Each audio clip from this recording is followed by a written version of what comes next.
Good evening student. आज का हमारा टॉपिक है वर्किंग कैपिटल फाइनेंशियल मैनेजमेंट के ऊपर।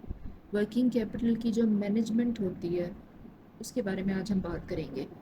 वर्किंग कैपिटल की मैनेजमेंट के लिए क्या आपको करना होता है, आपको शॉर्ट टर्म एसेट्स को और short term short term liabilities जो होती हैं किसी भी बिज़नेस की, उनको आपने प्रॉपर तरीके से मैनेज करना होता है ताकि आप उस बिज़नेस की लिक्विडिटी को मेंटेन कर सकें और उसके जो डे टू डे ऑपरेशंस हैं, शॉर्ट टर्म ऑपरेशंस हैं, वो स्मूथली परफॉर्म कर सकें। इसको हम वर्किंग कैपिटल मैनेजमेंट कहते हैं या फिर वर्किंग कैपिटल फाइनेंशियल मैनेजमेंट भी आप इसे कह सकते हैं। Okay, what are the key components? Working capital को मैनेज करने के लिए की कंपोनेंट्स क्या होते हैं? कैश होता है, अकाउंट रिसीवेबल होता है, इन्वेंट्री है, अकाउंट पेएबल है। शॉर्ट टर्म एसेट्स में आपका कैश आता है, अकाउंट रिसीवेबल आता है, आपकी इन्वेंट्री आती है और लाइबिलिटीज़ में आपके अकाउंट पेएबल्स आते हैं। ये शॉर्ट टर्म लाइबिलिटी में आता है। इनको आपने जो है वो प्रॉपर तरीके से मैनेज करना है, तभी आप इंश्योर कर सकते हैं कि आपका जो वर्किंग कैपिटल है आपके बिजनेस का वो प्रॉपर तरीके से जो है वो मैनेज्ड है। ये चीज़ होती है। Okay, how we are going to manage,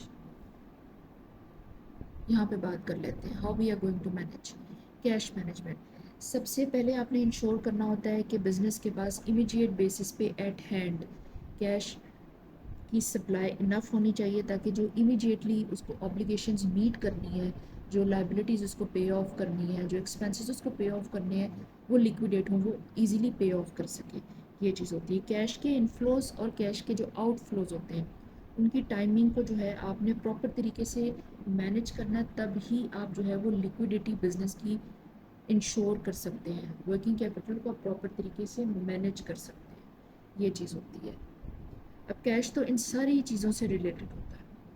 अब हम बात करेंगे अकाउंट रिसीवेबल की मैनेजमेंट के बारे में।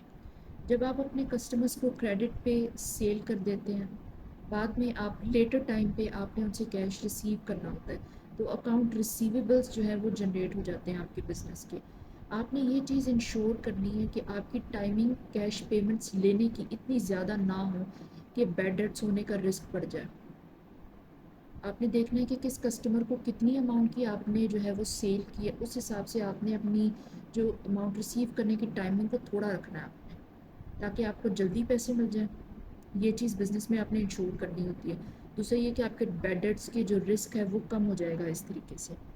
ये चीज़ ये चीज़ होती है। ओके, नेक्स्ट है इन्वेंट्री मैनेजमेंट। इन्वेंट्री मैनेजमेंट में ये चीज़ होती है, आपने बिजनेस में इतनी इन्वेंट्री बाय करके ज़रूर रखनी है कि जो भी आपने प्रोडक्शन करनी है, जो भी आपने गुड्स प्रोड्यूस करनी है, उसके लिए आपके पास एडुकेट लेवल ऑफ इन्वेंट्री होनी चाहिए एट एवरी कॉस्ट, ताकि जब भी आपके पास कोई ऑर्डर आता है आप फ़ौरन से जो है वो उस इन्वेंट्री को यूज़ करके एंड प्रोडक्ट बिल्ड करके कस्टमर को डिलीवर कर सकें। आपका ऑर्डर आपके हाथ से निकलना नहीं चाहिए। लेकिन आपने इसको इस तरीके से मैनेज करना है अपने बिजनेस की, जो आपने देखना है आपको किस तरह से ऑर्डर्स मिलती हैं, आप कितनी इन्वेंट्री आपके पास कैप्ट होनी चाहिए।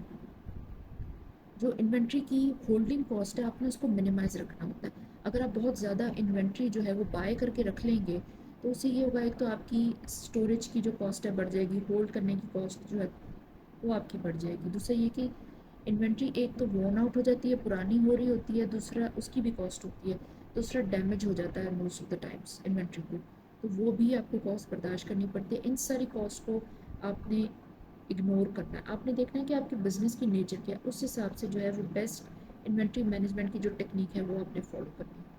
जैसे जस्ट इन टाइम जो है वो बहुत एफिशिएंट टेक्निक मानी जाती है इन्वेंट्री मैनेज करने की। जैसे आपको ऑर्डर आता है, आप सप्लायर्स के साथ इतने अच्छे आपके रिलेशंस होते हैं, आप इमीडिएट बेसिस पे यू टुक द इन्वेंट्री और आप एंड प्रोडक्ट बनाते हैं और आप उसको डिलीवर कर देते हैं। सेफ लेवल की इन्वेंट्री होती है, आपने अपने पास मेंटेन की होती है, बाकी इसमें आपकी होल्डिंग कॉस्ट मिनिमम हो जाती है।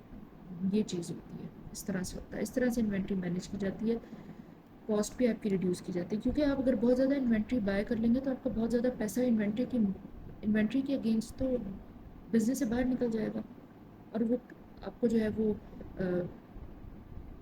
रिकवर भी नहीं हो रहा, इन्वेंट्री पड़ी है आपके बिजनेस में, तो it's very bad signal for आपके जो है वो वर्किंग कैपिटल की मैनेजमेंट में।